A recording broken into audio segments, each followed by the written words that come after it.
itong ating tinunghayan ngayon. No?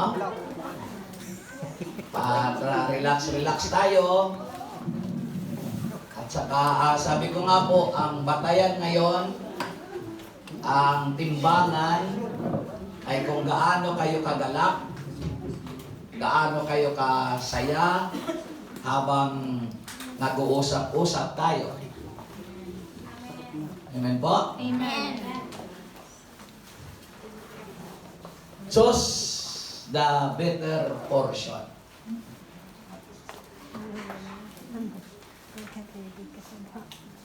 Pili ka. Piliin mo yung pinakamainam na bahagi. No? A better portion. Huwag niyo kong papalitan ng BI. Bitter ka. No? A better portion. Kaya sabi ko nga po, yung better portion na yan, habang tayo nagpupuri sa Diyos, habang tayo nag-uusap-usap, no? Ang batayan diyan, gaano ba ngayon kagalak ang puso mo? Ito pong si Mary, ang dalawa kasi ang karakter dito, no, yung sitwasyon, tingnan natin. Ilang karakter ang nandoon sa binasa ko? Sino? Si Jesus, si Marta, Si Marta, si Maria, si Mary, si Jesus. Yun lang ba? Saka yung mga alagad. Yan ba? ano, Kayo, hindi kayo kasama? Tayo kasama. Di ba? So, may kasaysayan eh. Ay, itong family to, very close to the heart of Jesus. This family. Dahil ayon sa history, ang walang ibang best friend si Jesus. Yung kapatid nitong magkapatid. Sino? si Lazaro, Oo, si Lazaro. The best friend of Jesus. Matalik na kaibigan. So, si Mary, ang kasaysayan as an unmarried young woman from Nazareth. Mary has a very low, napakababa yung kanyang social status. Ganon sila noon eh. Yun. Mababa lang yung kalagayan. Pati yung family. But God doesn't care about that. Kung low profile ang family mo, kung low profile ka sa pagkatao, hindi yun ang tinitingnan ni Lord. Amen po? The gospel tells us on two viewpoints of Christian life. Viewpoints of Christian life. Dalawa. Action and contemplation. Action, pagkilos. Kaya sabi ko, di ba, ngayon ang batayan, hindi lang yung action natin. Kasama ngayon yung action natin, nabatayan, pagkilos. Martha was distracted working frantically. What do you mean frantically? Huwag niyo mong palitan practical. Ang sabi ko, frantically. Ha? Bagot na bagot. Frantically. Ang synonyms pa nga nun eh. Gusto niyo pa mag-googles tayo? Galit na galit. Bagot na bagot. No? Yun yung sitwasyon. Distracted to prepare and serve the meal for her guests. Guest, kasi kasama ni Lord ang kanyang mga alagad. Contemplation, kaya sabi ko, kalooban natin ngayon, ano bang lagay ng kalooban mo ngayon? Happy ka ba? Masaya ka ba? Habang tayo nag-aaral ng mabuting balita, pagmumuni-muni. And Mary sat at the feet of Jesus, listening intently. Grabe ang katahimikan niyo. Talagang masinsinan. No? Intently. Masinsinan na nakikinig to the teaching of Jesus. Amen po? Amen. That's the situation. So, anong unang ating napansin? Sino ang... Kasi pag itong gospel na ito naririnig, ang dami agad na nire-relate ng kanya-kanyang paliwanag. Mayroon nga akong napapansin sa mga prayer partner, pagka hindi dumarating yung iba, sabi niya, Marta na naman yun, Marta na naman. Parang laging may pinatutungkulan. Pero both side, makikita natin na mayroon nagawang mabuti. Una, sino ang nakagawa ng mabuting unang gumawa ng, nakitaan natin ng magandang halimbawa sa kanilang dalawa, si Mary or si Martha? Martha. Bakit si Martha? Ha? Nasanayin niyo magbulong-bulungan. Kasi ano ang sabi ng ating binasa? A woman named Martha opened her home to him. Binuksan niya ang kanilang tahanan para sa kanya. O sino dito ang katulad ni Martha? Yes. O nangatwiran siya kaagad. Nagbukas daw eh. Hindi busy. Ano ba? Binuksan niya ang tahanan nila kay Jesus. At yun ang pinakamalaking pagpapala at biyaya. The moment na binuksan mo ang tahanan mo, ang buhay mo sa Panginoon. You welcome the source of everything. Yes. Wala ka nang hahanap, hanapin. Amen. Tama? Amen. So, tingnan po natin mga kapatid, the 4 practical lessons we can learn from Mary and Martha.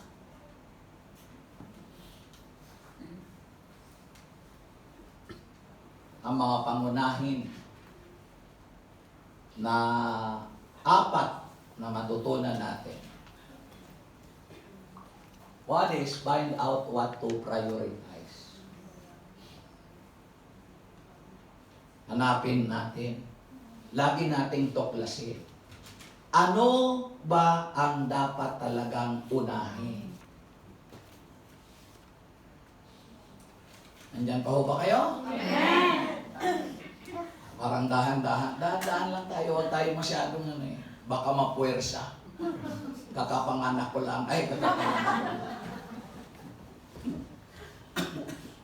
Meron pa nga ako.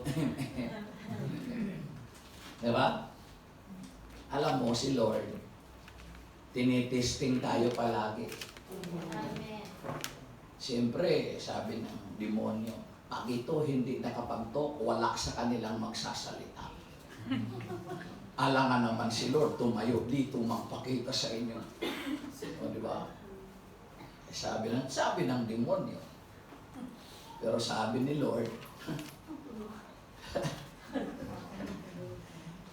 Tatandaan mo ba, Paul?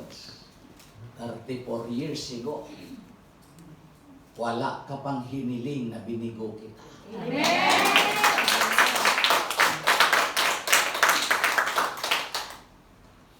Meron lang isang hindi naiwasan. Ang wag mo, Lord, tuluyang mawala ang buho ko.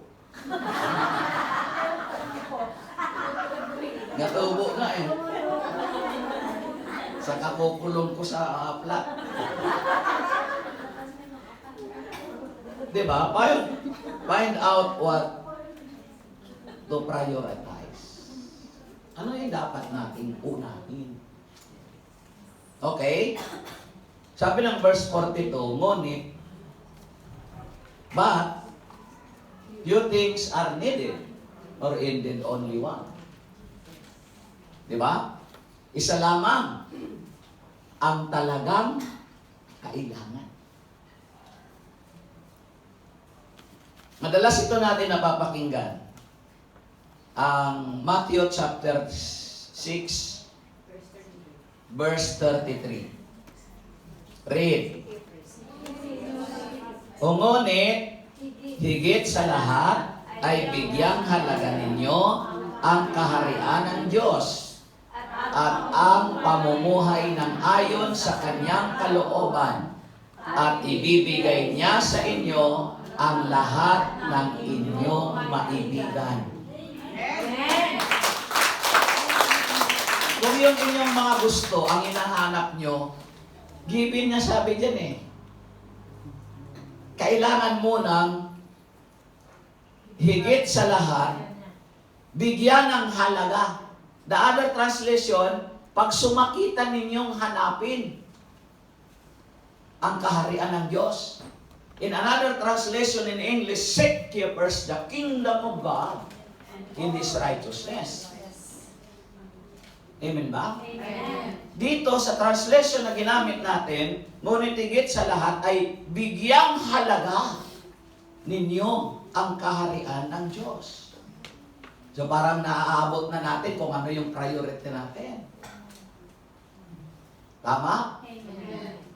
At ang nasa pangako niya, at ang pamumuhay ng ayon sa kanyang kalooban, ang pamumuhay natin, at ibibigay niya sa inyo ang lahat ng inyong maibigan. Lahat ng inyong maibigan. No? Pangalawa, mga kapatid, be ready to be used by God. Parang walang nag-amen. Amen. Getting ready to be used by God. Amen. Sinong nakahanda ang gamitin ng Diyos? Oh, kita ko, alam ko yun. Nakita ko,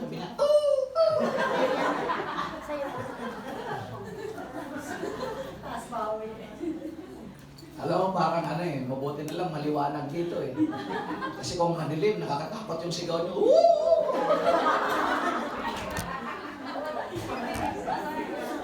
Kung kabilagan ang buwan nyo, nakakatakot. Alam mo yung tatak ng El Shaddai, mga anak na El Shaddai. Nagsimula yan doon sa baseball stadium pa. Nagsisigawan yan, doon nagsimula yan. Kasagsagan noon kay Brother Mike. Ano niya yung sigaw na yan. Sinong handang sumunod sa Panginoon? Nahuli pa. Sinong handang pagamit sa Panginoon? Yun. Yung that is shout for joy. Amen. Yung nakakabighani, hindi yung nakakaturiti.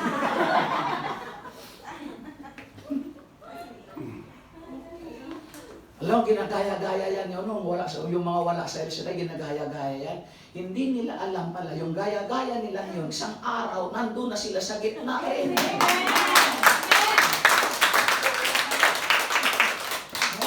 That is shout for joy. Amen. Galing sa puso mo yun eh. Pero yung unang narinig ko sa inyo, shout for joy.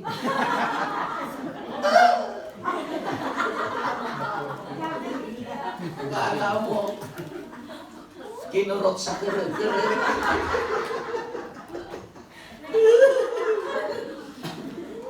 Di ba? Getting ready to be used by God. Sabi niya. Sa verse 40, Martha complaining.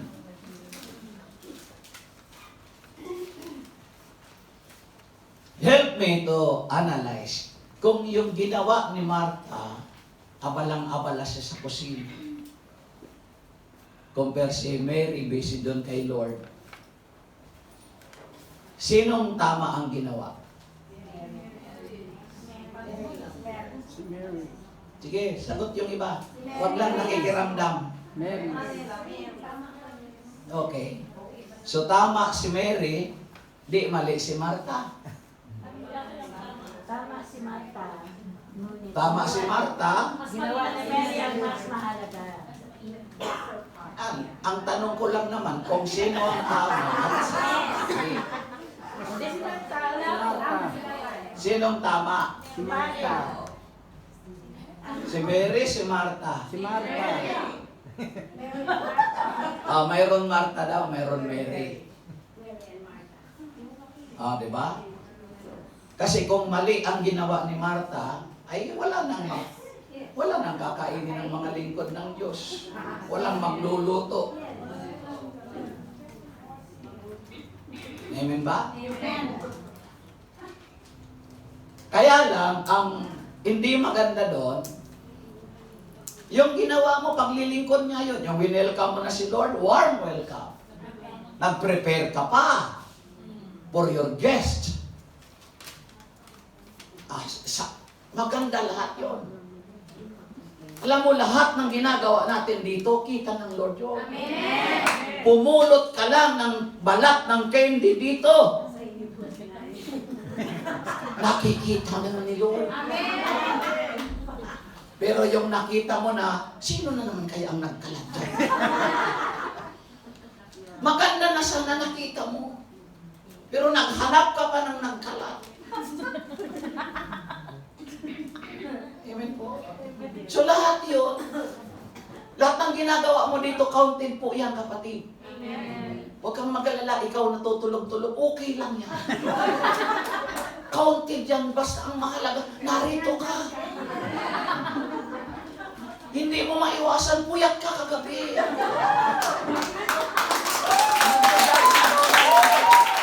Yes! I don't really believe that you are arty-arty lang na nang-i-trip dyan. Hindi ka nag-arte. Hindi ako maniwala dyan. Nagkukunwari kang tulog. Hindi ka nagkukunwari. Totoo yan. Kasi pagod ka kagabi. Puyat ka kagabi. Sinikap mong makarating dito. Ako, si Lord, naiintindihan kita. Daman lang kami ni Lord, hindi mo maiintindihan. Kasi tulog ka. Kahit small things na ginagawa nyo rito. Nung ako nga sa Pilipinas pa, pagdating ng prayer meeting sa mga PICC kasi, sa Maynila kasi kami, pag ako sa Maynila, yung 12 PFCC ng Maynila, nagsiservice lang kami. Wala na kaming paket. Pagkatapos ng service, hintayin namin yung collection. Sila na nag-appoint tayo yung mga prayer partner, mga worker. Sa mga probinsya, gayon din dito, kasama kami nagbibilang. Sa probinsya kasi, minsan man, nagbibilang kami kasama ako. Sabi nung narinig ko na isang worker, ito naman, puro barya. Tiningnan ko lang siya ng patingin lang. Laging natatapat sa kanya mga barya. Talaga ito, sabi niya, barya. Sabi ko sa kanya, sis, alam niyo, yung kinalogdan, balo, 2 kusing na lang. Pini. Napakaliit na bagay. Pero yun ang kinalogdan ni Lord. Amen. Sabi niya, Brad, wag na wag mong i-preach yan. Dahil kapag pinreach mo yan, lahat na lang sila barya.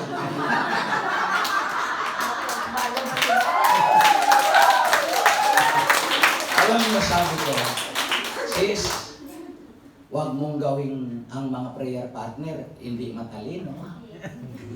Matatalino yan. Amen. Alam mo, dito lang sa gawain ito, nakakatuwa eh. Sapagkat ang ilalagay mo sa sobre, $20. $10. Tapos ang nakita ko sa prayer request, Lord, give me housing lot. Dito lang yan kay El Shaddai. $10. Ang hinihingi mo, housing lot. Praise the Lord. Huwag ka. Kung tuwang-tuwa ka ngayon, yun ang nabasa ni Lord. Mas si Lord tuwang-tuwa sa ngayon.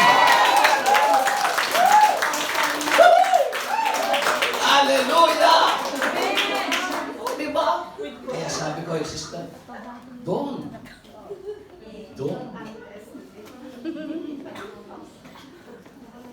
Kasi kung nakakita ka dyan, 1,000. Tuwang-tuwa ka nakakita ng 1,000. Wow!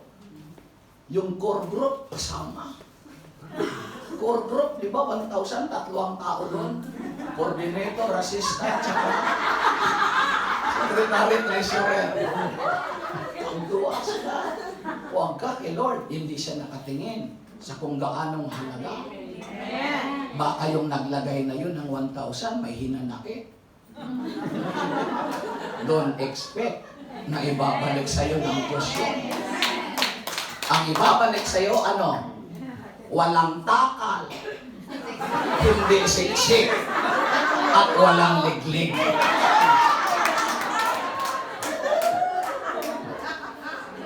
Kaya wow.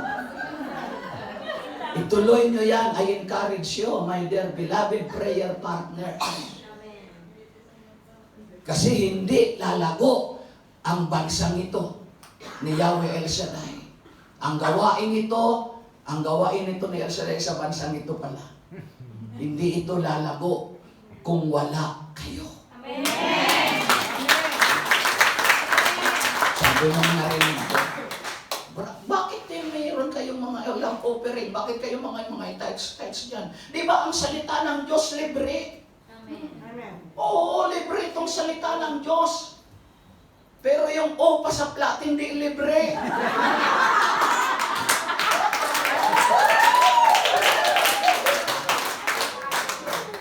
Yung lahat na yun ginagastosan. Amen ba? Amen. Ising pa kayo? Amen. So, yung ginagawa ni Martha, napakaganda. Naghahanda. At sa totoo lang, sa mga congratulations mga nanay, sa mga babae. Gawaing bahay. Amen po. Amen. Lahat-lahat na. Kung sa Pilipinas kayo, nasa bahay ninyo, grabing linis na sa bahay. Nakalinis na, ganda, siya pa naglaba, maplansa. Okay yun, mga kapatid. Sabi ng Bible, lahat ng ginagawa natin, basta i-address mo kay Lord na ginagawa mo yan sa Kanya. Kaya dito sa inyo, sa mga trabaho nyo, kaya nga ako sa opisina, sabi nung katingin sa akin, bakit dyan ka Brad kumakain sa kusina? Ang layo naman kasi no, pupunta ako. Ako lang naman mag-isa. Pero dalawang purpose yun. Gusto kong maramdaman ang nararamdaman nyo na kung minsan sa kusina kayo pinakakain.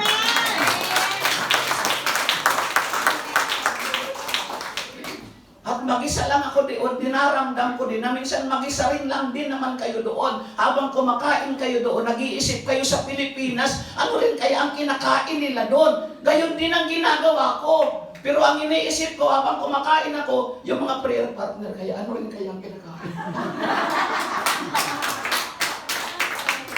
Amen ba? Amen. Nakatayo pa ba? O yung mga nanay, mga sister niyo, gumagawa kayo sa bahay, okay na yun. Sa bahay niyo, ang linis-linis niyo na.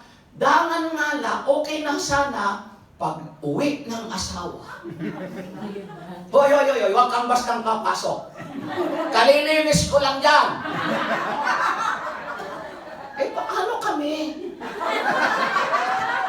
O sige, ayaw nyo kaming papasukin, maghanap kami ng ibang pintong mapapasukan.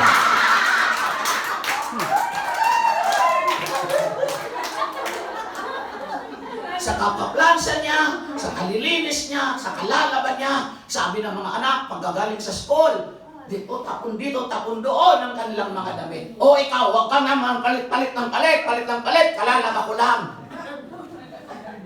Naghirap ako dyan magplansa, naghirap ako maglaba. Kayo, palit kayo ng palit. O di sana, huwag na magpalit. Okay na yung ginawa mo. Paglilingkod sa Diyos. Pero para kang si Martha. Amen po? Amen. Kaya, sabi ng Philippians, chapter 2, verse 13, 14, basa. Ang Diyos ang kumikilos sa inyo upang inyong isagawa ang kanyang kalooban. Gawin ninyo ang lahat ng bagay nang walang reklamo at pagtatalo. No reclams. No? Walang reklamo. Go ka lang ng go. Hindi nga nagreklamo, nakasimangot na. Kaya nga, di ba, bantayan natin damdamin. Nandiyan pa ba kayo? Amen! Nang walang reklamo at pagtatalo. Nakipagtalo na eh. Hindi ba niya alam? Iniwan niya lang ako. Sabihin mo naman yan sa kapatid mo, inutusan pa si Lord.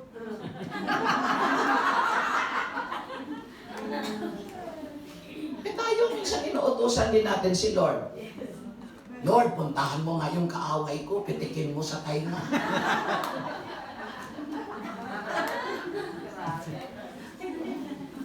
Sige na Lord, pagalingin mo nga naman siya. Sige na, galing na Lord. Hallelujah. Put your faith in God. Confidence in yourself. Sa tingin nyo, anong ginagawa ng lalaki? Nakasabit? Saan? Sa tainga? Ha? Nakakapit. Trust God's plan. Nakasabit daw eh. Thirdly, nawala. Put your faith in God. Kapag alam mong nandyan na si Lord, nasa presensya nila si Jesus. Amen ba? Put your faith in God. Kung marami kang pinagkakaabalahan, no? Abalang-abala yung isip mo, isip ka na ng isip, hanggat wala ka ng isip. No? Ilagay mo lang kay Lord ang pagtitiwala.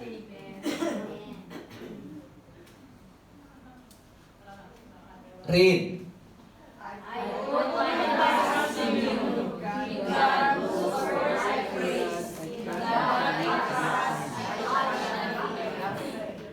Ramdam nyo?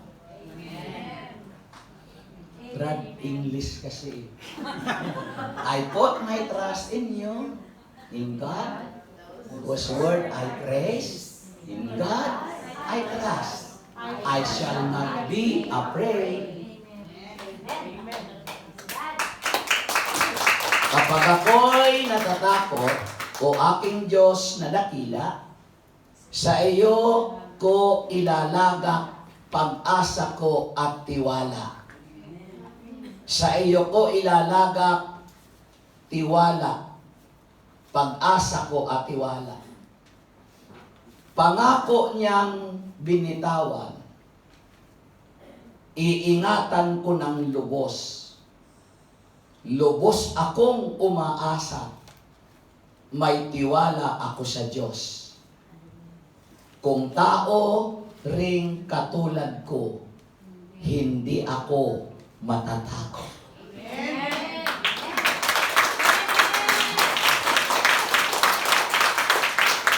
Kaya pag ano yung tinuro ng Diyos, panghawakan mo eh. Amen. Pag sinabi niya, sinabi niya. At gagawin niya yun.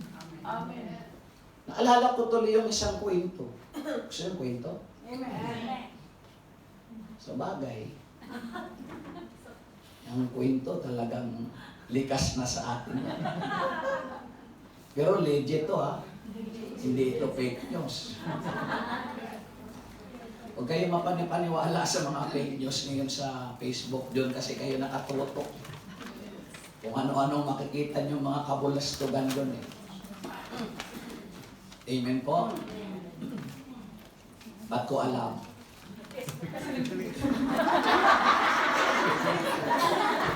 Yan tayo eh. O, di ba? Yung mag-ama, sabi nung tatay, anak, huwag kang malikot dyan sa ano natin, sa parang. Mag-ingat ka dyan. Kasi mamaya, madisgrasya ka dyan. Yung bata, bata, makulit. Naglaro na naglaro. Hanggang sa mga inabot na ng gabi, nahulog sa bangin. Yung bata. Nung malaglag siya sa bangin, nakakapit siya sa sanga. Yan, bato naman yan eh. Sa sanga ng kahoy, nakasabi, sigaw siya. Ama! Narinig ng tatay, takbo yung tatay. Sabi niya, anong nangyari? Sabi ko na kasi sa iyo eh. May mga pagsasaway sa atin ang Lord minsan eh. Makulit tayo eh. Hanggang sa nagkalaglag na sa ano eh. Nalaglag sa bahay. Sabi niya, sinabi ko na kasi sa iyo. Hindi ka nagpapigil. O yan ang natala mo. Nasermonan patuloy. Sagipin mo ako rito, Ama. Anong pangapa? Pagka may mga nangyayari na sa atin, ang El Shaddai, tulungan mo ako, Panginoon. Tapos, takbo yung ama, punta doon sa baba. Siyempre, hindi naman siya, alangan naman magtihulog din yung ama. Punta doon sa baba. Tiningnan niya yung bata. Okay, sabi niya, relax ka lang, anak. Keep calm. Huwag kang mabalisa. Nandito na ako. O anak, are you ready? Sabi ng anak, Papa! Sabi niya, Papa. O talon! Sabi ng bata, kasi nakatingin siya doon sa pagsasangay. Hindi siya sa baba, hindi siya makatingin. Talon! Sabi niya, ayaw bumitaw. Ang daming prayer partner, ayaw bumitaw sa nakakapitan niya. Minsan, bisyo, ayaw bumitaw sa bisyo. Brad, hindi naman ako nag-aalak, hindi naman ako naninigarilyo, hindi nga. Pero yung ginagawa mo na yan, ang ginagawa mo, ang inuugali mo, bisyo na yan. Amen. Amen.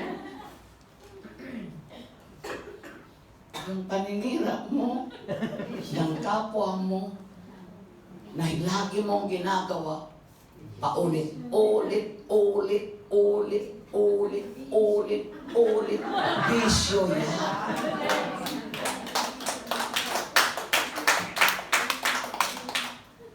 Nung wala ka ng barya, wala ka ng pera, konti na lang, mangungutang ka. Tapos wala ka na namang pera, mangungutang ka. Patong-patong na yung pera mo, pang-utang mo. Kasi hindi ka nasisiyahan kapag konti na lang, kailangan may dami ka, dumarami ka na. Hanggang ang patong-patong na yan, bisyo yan. Di ba siyang nangako? Hindi ka kailangang magkulang. Hindi ka kailangan magkulang.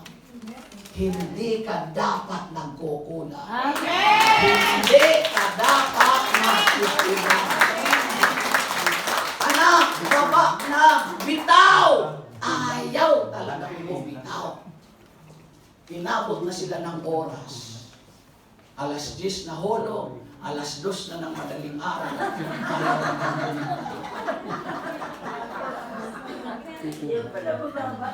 Sa asar ni Lord, minsan, ayaw mong bumitaw. Tapos demand ka ng pagpapala. Nung alas 5 na yung tatay, mga alas 4 ng madaling araw, iniwan ng bata. Manigas ka. Kaya minsan meron tayong kalooban na matigas na. Dahil sabihin ng Lord, manigas ka na. Hanggang tuluyan ka na, manigas. Iniwan. Pagtingin ng bata, kinagabi, kaumaga na, alas 6, maliwanag na. Pag dungaw ng bata, ganito lang pala kabata.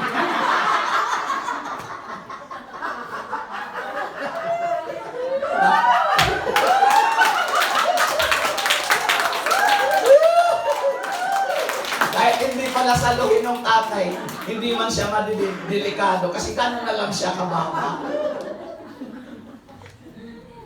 Paano? Walang pagtitiwala. Walang pananalig. Learn to trust God's plan over your plan. Amen! Sino may mga plano? Hindi masamang magplano. Amen!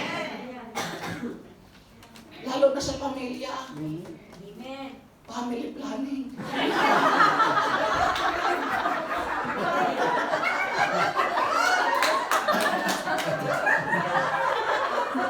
Kala ko pamilya mo na.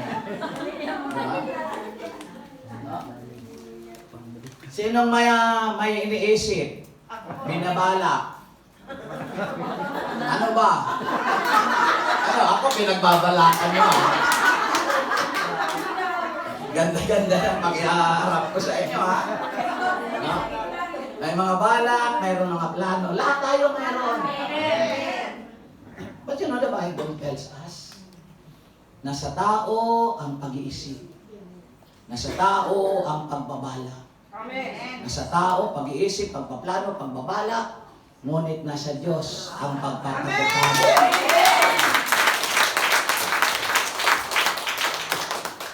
Magplano ka, mag-isip ka, magbala ka. Bigyan natin ng part si Lord. Amen! Kasi kapag siya ang nagpatupad, tumpa. Amen! Kapag ikaw ang nag-isip, ikaw na nagplano, ikaw pa nagbala, at ikaw pang tutupad, sablay. Hindi tumpa, talpa. Tingnan mo katabi mo.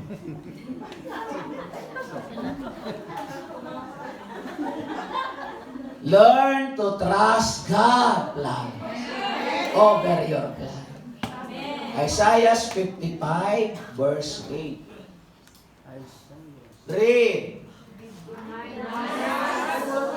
Our confident trust in God because His ways and plans are always better than our own, and to trust that everything included in His plan is for a greater good.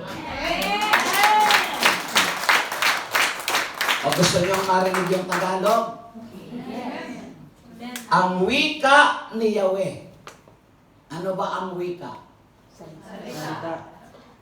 Ano ang wika? Sabi, Hindi ako linggo daw. Linggo ng wika. Ang wika ni Yahweh, ang aking isipay, di ninyo isipan. At ang magkaiba, ang ating daan. Siguro kayo, ha? Nasa ibang daan.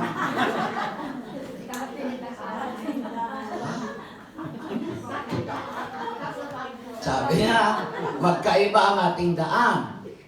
Kung paanong ang langit higit na mataas, mataas sa lupa, ang daat isip ko'y hindi maaabot ng inyong akala.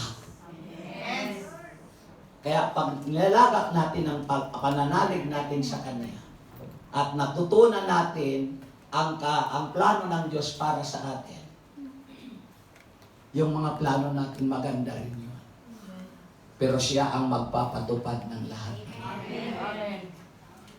Trusting God's plan. Even when it doesn't align, it does not align with our plan. Kaya sa tingin natin, parang hindi siya nakalin sa plano natin. Mas magaling ba tayo kay Lord? Hindi ito Lord yung plano ko eh. Bakit ito ang nangyayari sa... Kasi alam ni Lord na yun ang direksyon na mapapaganda ang buhay mo at mapapaganda ang pamilya mo at mapapaganda ang pang-araw-araw mo.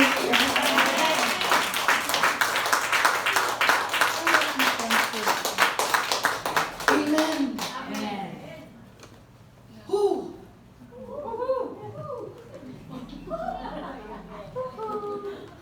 Hallelujah. Amen. Praise the Lord.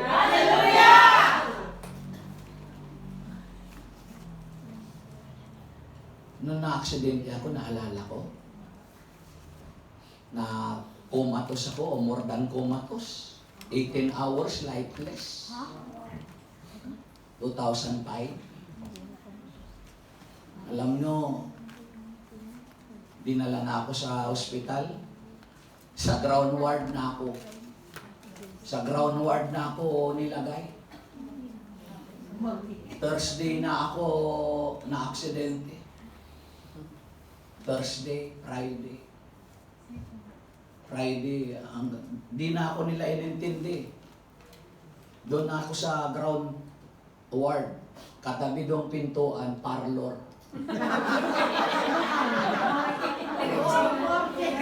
Yun ay parlor.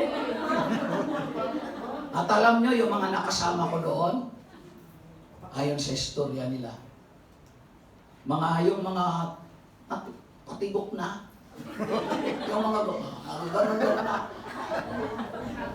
Alam mo, traumatic ako noon. Matagal. Hanggang ngayon. Pag nakakakita ako sa prayer meeting na gumaganon-ganon.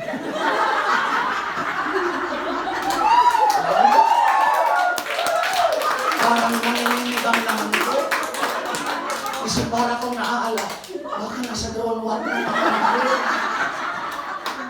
Kaya ayos-ayusin yung mga upo niyo.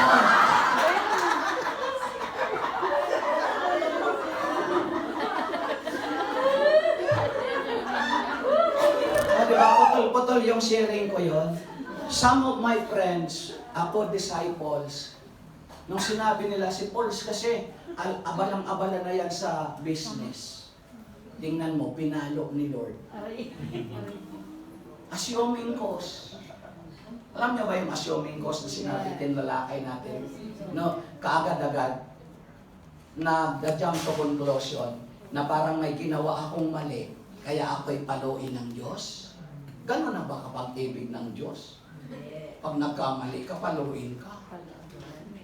Ako lang nakakaalam nun. That's why, hindi ko sila sinagot. Busy na kasi yan sa business niya. Mayroon kasi ng mga networking akong pinasok. Na busy nga naman ako. Kasi yung networking na yon ay nag-materialize. Kumikita ako ng malaki. Pero hindi ko naapektuhan yung gawain. Pero hindi nila alam yung kwento behind. Gusto nyo malaman? Yes. Interesado.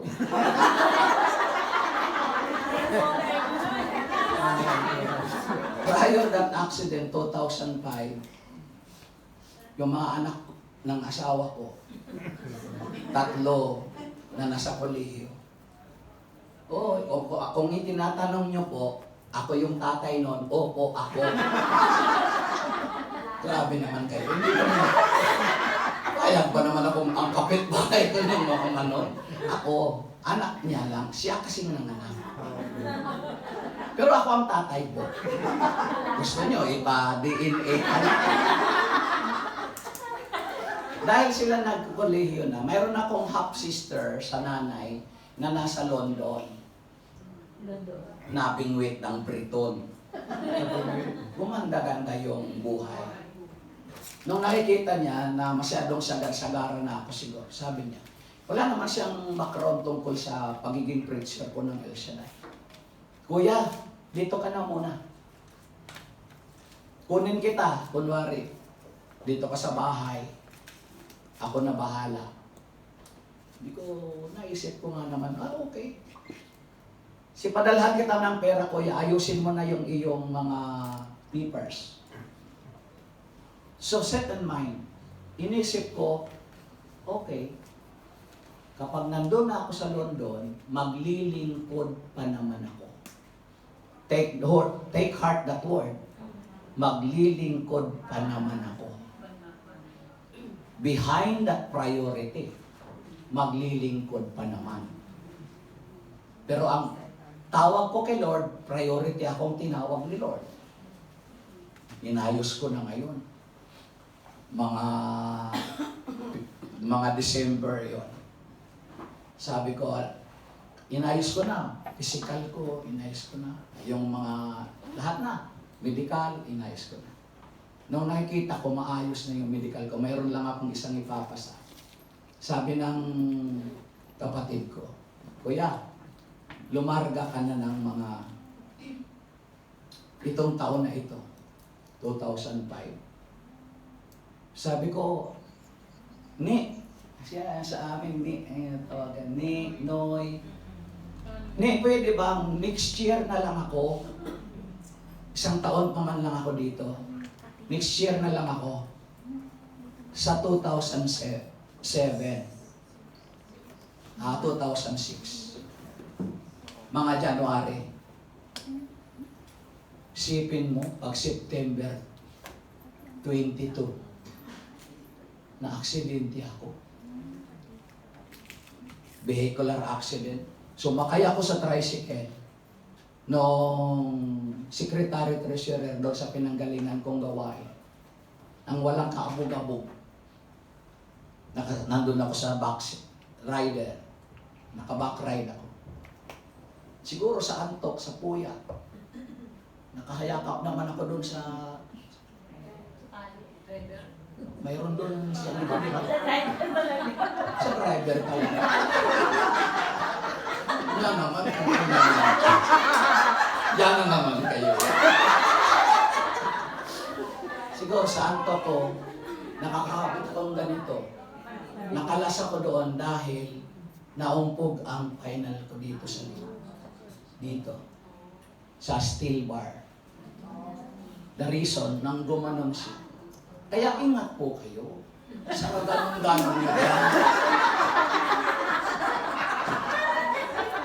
Kasi naman ako na-final ako dito. Yun ang reason na laglag ako. 100 kilometers. 100 meters away nang makita nila ako na nalaglag. Malayo. Tapos sabi nung secretary treasurer na babae, si Brother Paul, nalaglag. Tinakbo nila ako, nagtayo ako daw, nakataas ang kamay ko. Kasi kwento nila sa akin. Sabi nung driver, huwag mo silang galawin. Nagpupuri kayo.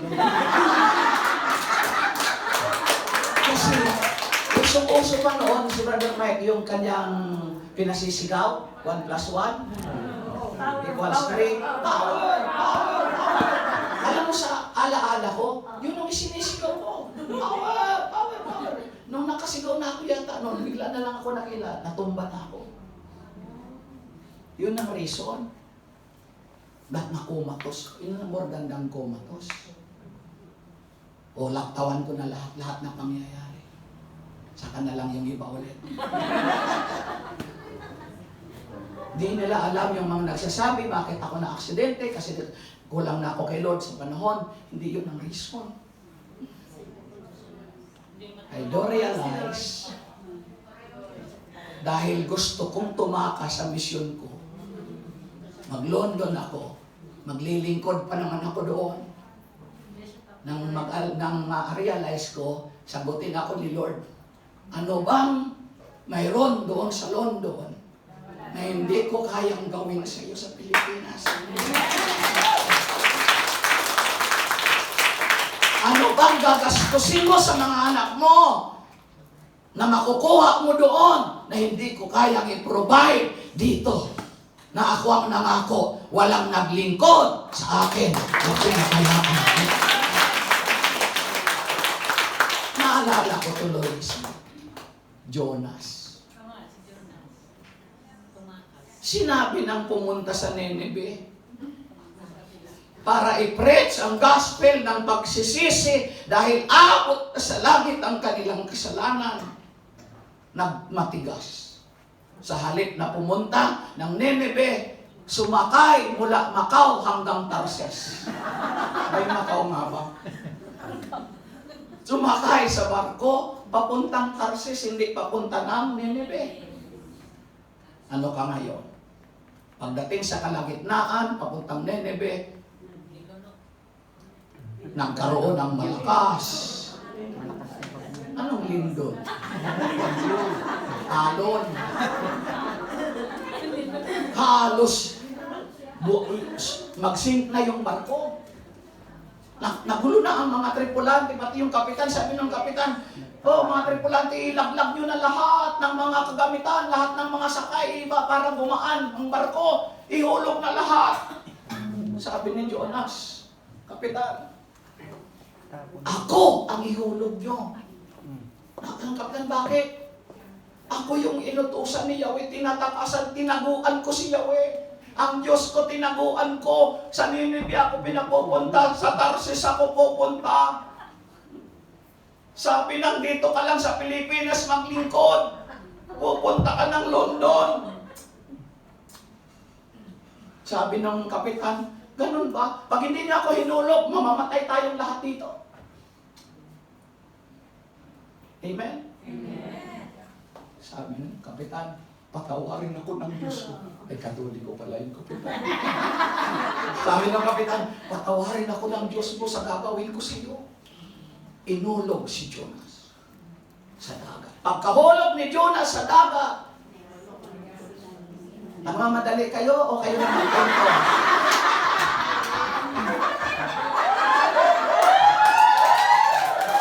Umupa.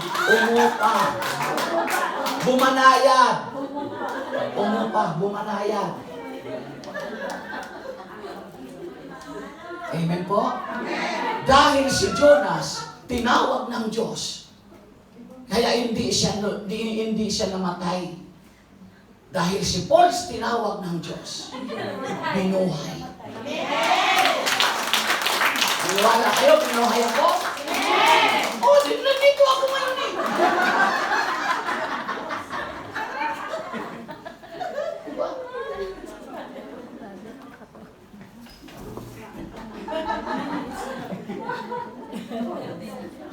Ito, mga kapatid,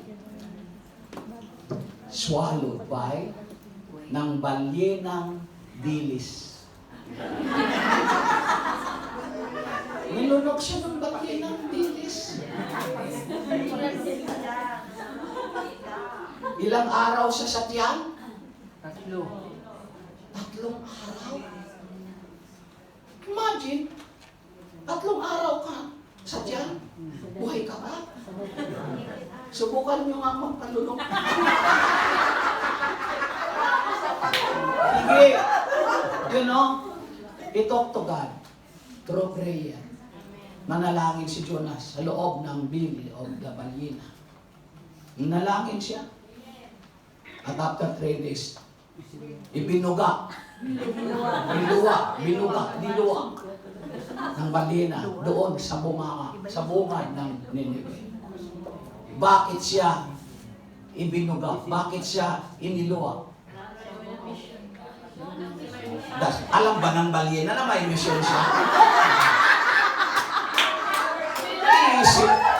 Iisip ng isda. Alam niya yun na may misyon siya doon? Alam niyo kung bakit? Yung panalangin ni Jonas ay nakapagpapait sa lasa ng balina. Yung panalangin ni Jonas, pumait ang kanyang buong katawan. Hindi makayanan ng balina ang lasa. Kaya iniluha niya. Yung balinang yun nagre-represent kay Satanas.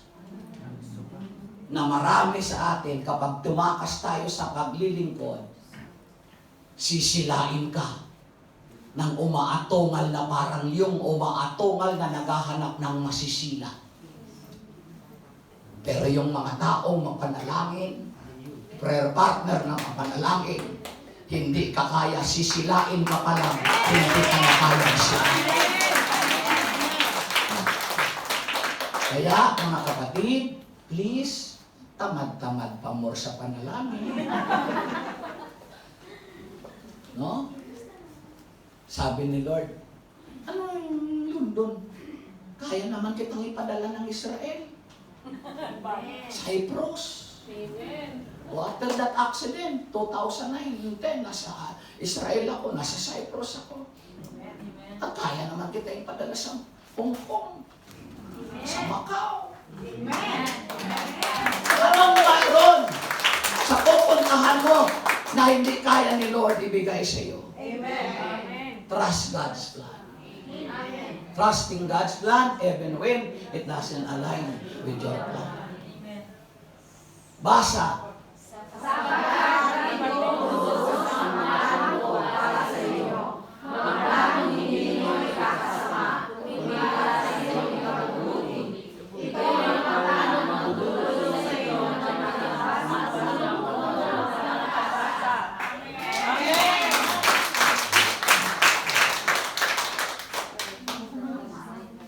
Finally, live a life of service unto God.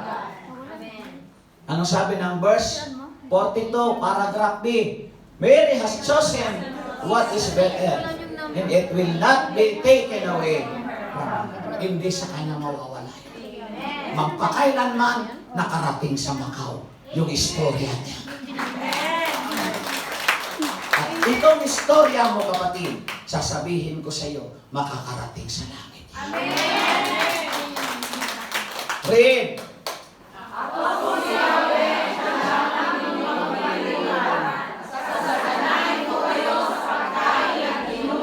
Ilalayo sa anumang karamdaman.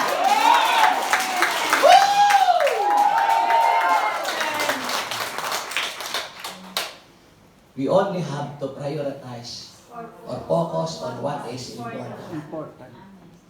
Which is better than anything else, and that is the Lord Jesus.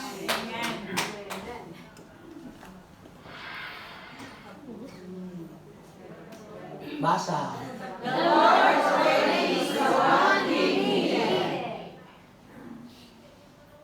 Come to God for who He is, not for what He can give you. Sambahin natin siya, paglingkuran natin siya kung sino siya talaga. Dahil siya yon, hindi kung ano ang maibibigay niya sa atin. Amen. Amen. Pupurihin natin siya. Amen. Sasambahin. Amen. Paglilingkuran. Amen. Pasasalamatan. Amen. Hindi kung sa ano pa man.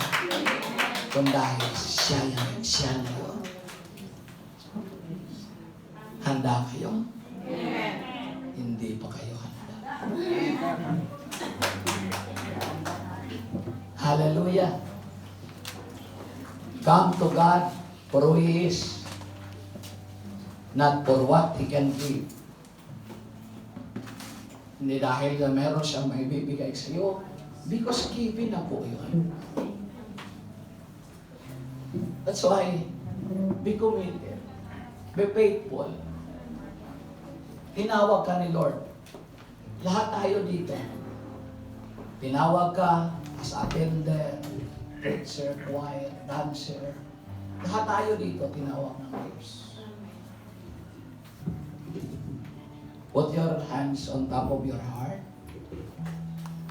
Bakit nga ba, Lord? Nais ka namin purihin. Close your eyes.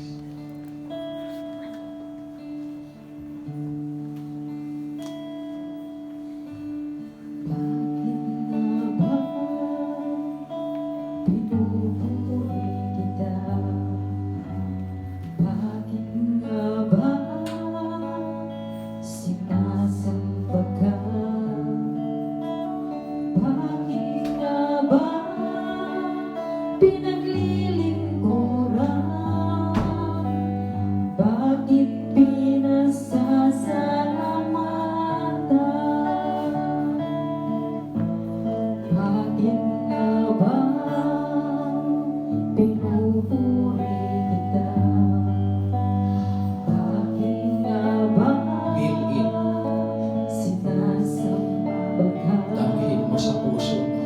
Bakit nga ba pinaglilingkuran? Bakit pinasasalamatan? Nais kong ibigin ka, hindi dahil sa pagpapala. Nais kong ibigin ka, Pagnilayan mo, kapatid. hindi dahil sa himala. Nais kong ibigin ka, dahil sa ikaw ay ikaw. Mahal kita, O Diyos. Wala nang iba. Talk to God now. May mga naaalala ka ba? Na minsan parang ayaw mo na.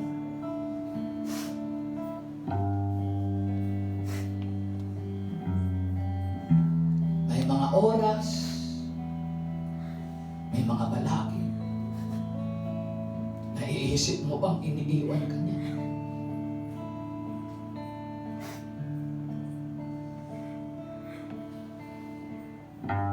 He know the plans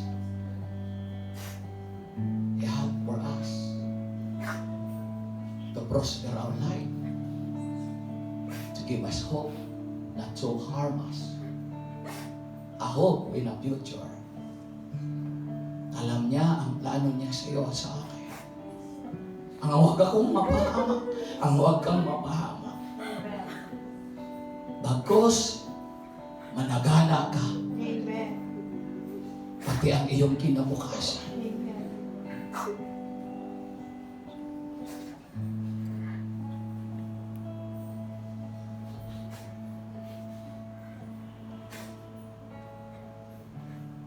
Bakit nga ba pinupuri kita?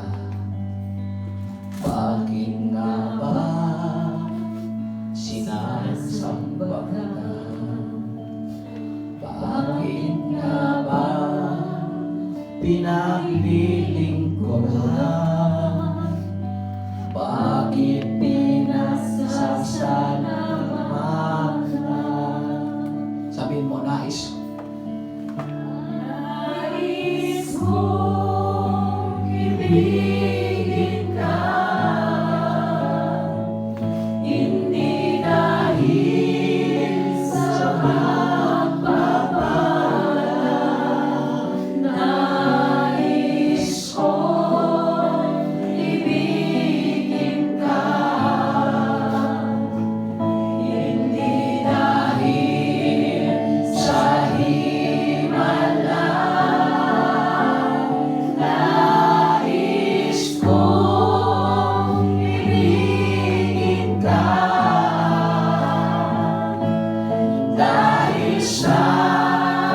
ikaw ay ikaw. Mahal kita, O Diyos, wala nang iba.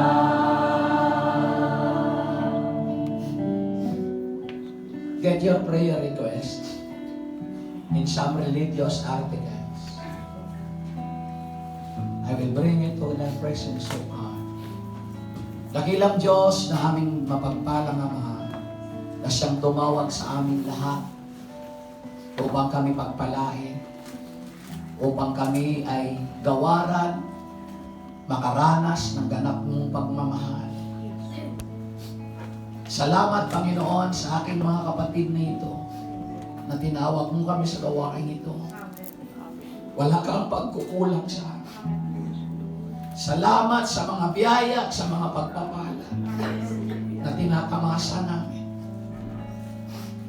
Now we can say, Lord, maliit man ito o ano man ito, malaki man ito, Panginoon, pasasalamatan namin yung lahat na ito. Dahil hindi ka nagkukulang sa amin. Kung maranasan man namin ito, kami ang nagkulang sa iyo.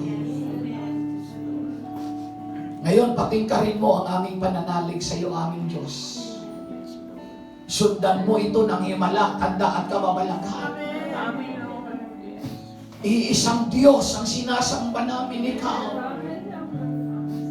Ikaw ang nagligtas kay Jonas. Ikaw ang nagligtas kay Brother Paul, Panginoon. Ikaw ang nagligtas sa aming lahat. Ikaw ang Diyos na buhay. Your presence is our healing. Your presence is our blessing. Your presence is our deliverance. Sa lahat ng bagay. So we claim, Lord, inaabot mo ang bawat isa sa oras nito. Tanggapin mo itong aming mga handog sa iyo. Handog pa sa salamat.